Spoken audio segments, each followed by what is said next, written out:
ವೀಕ್ಷಕರೇ ನಮಸ್ಕಾರ. ಇಷ್ಟು ದಿನ ನೀವು ನಮ್ಮದು ಹೊಸ ಬಿಲ್ಡಿಂಗ್ದು ಅಥವಾ ಆಲ್ರೆಡಿ ರೆಡಿಯಾಗಿರೋ ಬಿಲ್ಡಿಂಗ್ದು ಎಲಿವೇಷನ್ ನೋಡ್ತಾ ಇರಿ. ಇವತ್ತು ತೋರಿಸ್ತಿರೋ ಎಲಿವೇಷನ್ ಬಂದು ಎಕ್ಸಿಸ್ಟಿಂಗ್ ಬಿಲ್ಡಿಂಗ್.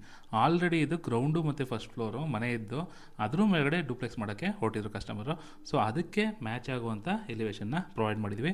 ನೋಡ್ಬೋದು, ಹಳೇ ಎಲಿವೇಷನ್ಗೂ ಕೂಡ ಕಂಟಿನ್ಯೂಟಿ ಪಾರ್ಟಲ್ಲೇ ಡಿಸೈನ್ ಮಾಡಿ ಇದನ್ನು ಪ್ರೊವೈಡ್ ಮಾಡಿದ್ವಿ. ತುಂಬ ಅದ್ಭುತವಾಗಿ ಮೂಡಿಬಂದಿದೆ. ಇದು ನಮ್ಮದು ಗ್ರೇ ಮತ್ತು ಎಚ್ ಪಿ ಎಲ್ ಕಾಂಬಿನೇಷನಲ್ಲಿ ಡಿಸೈನ್ನ ಪ್ರೊವೈಡ್ ಮಾಡಿದ್ವಿ. ಸೊ ನಿಮ್ಗೆ ಆಗಲೇ ಹೇಳ್ದಂಗೆ ಎಲಿವೇಷನಿಂದ ಆಗುವಂಥ ಅಡ್ವಾಂಟೇಜಸ್ ಅಂದರೆ ನಮಗೆ ಬೇಕಾದಂಥ ಕ್ಲಾಡಿಂಗ್ಸ್ ಆಗ್ಬೋದು, ಲೋವರ್ಸ್ ಆಗ್ಬೋದು, ಎಚ್ ವಿ ಎಲ್ ಆಗ್ಬೋದು, ಮತ್ತು ಅದಕ್ಕೆ ತಕ್ಕಂತೆ ಕಾಂಬಿನೇಷನ್, ಮೇಯ್ನ್ಲಿ ಲೈಟಿಂಗ್ಸು ಎಲ್ಲಿ ಪ್ರೊವೈಡ್ ಮಾಡಬೇಕು ಅಂತ ನಾವು ಕಂಪ್ಲೀಟ್ ಡೀಟೇಲ್ನ ಪ್ರೊವೈಡ್ ಮಾಡ್ತೀವಿ. ಸೊ ನೀವು ಇದ್ರಲ್ಲಿ ನೋಡ್ಬೋದು, ಬಾಲ್ಕನಿ ಕೂಡ ವಿಭಿನ್ನವಾಗಿ ಡಿಸೈನ್ನ ಪ್ರೊವೈಡ್ ಮಾಡಿದ್ದೀವಿ ಮತ್ತು ನೇಮ್ ಬೋರ್ಡ್ಗೆ ಯಾವ ರೀತಿ ಡಿಸೈನ್ನ ಪ್ರೊವೈಡ್ ಮಾಡಬೇಕಂತಲೂ ತೋರಿಸಿದ್ವಿ. ಸೊ ನಿಮ್ಮ ಕನಸಿನ ಮನೆಗೆ ಆಲ್ರೆಡಿ ಮನೆ ಆಗಿದ್ದು ನೀವು ಎಕ್ಸಿಸ್ಟಿಂಗ್ ಏನಾರ ಮೇಲ್ಗಡೆ ಎಕ್ಸ್ಟೆನ್ಷನ್ ಮಾಡ್ತಿದ್ರು ಕೂಡ ಎಲಿವೇಷನ್ ಮ್ಯಾಚ್ ಆಗೋ ರೀತಿ ಎಲಿವೇಷನ್ನ ಪ್ರೊವೈಡ್ ಮಾಡ್ತೀವಿ. ಹೀಗೆ ಸಿವಿಲ್ ಬಗ್ಗೆ ಮತ್ತು ಇಂಟೀರಿಯರ್ಸ್ ಬಗ್ಗೆ ಹೆಚ್ಚಿನ ಮಾಹಿತಿಯಾಗಿ ನಮ್ಮ ಚಾನಲ್ನ ಫಾಲೋ ಮಾಡ್ತಾರೆ. ಸದಾ ನಿಮ್ಮೊಂದಿಗೆ ನಿಮ್ಮ ಮನೆ ಕಟ್ಕೊಡೋ ಮಗ ಶರತ್ ಮಾಡ್ತವ್ರಂತ. ನಮಸ್ಕಾರಗಳು.